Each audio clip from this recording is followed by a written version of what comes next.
Welcome back mga katambalan, mga hot topic and issue. Pag-usapan natin. Update po tayo kay Barbie Fortesa at kay David Licauco na kung saan nga po ay naglabas ng bagong picture itong close-up na kung saan ay naging pictorial nga ni Barbie at ni David.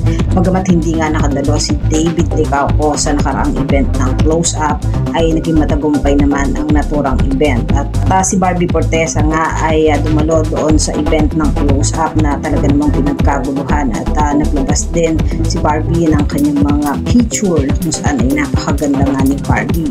At si Barbie din ay ang bagong endorser ng New Globe Babe. At nakamakailan lang ay nilaunch nga ng New Globe Babe. At si Barbie din ay naglabas din ng mga photos ng Sparkle GMA artist na kung saan napakaganda nga ni Barbie Fortesa. Suot nga ang puti nitong sando na kung saan nga ay naka-white, all white nga itong si Barbie nang dumalo nga sa naturang award kagabi.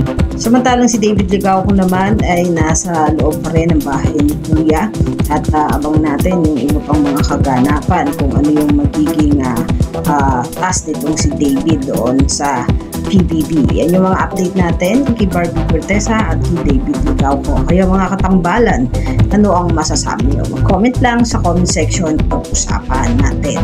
Yan, mga hot topic and issue dito lamang sa Tambalang JK.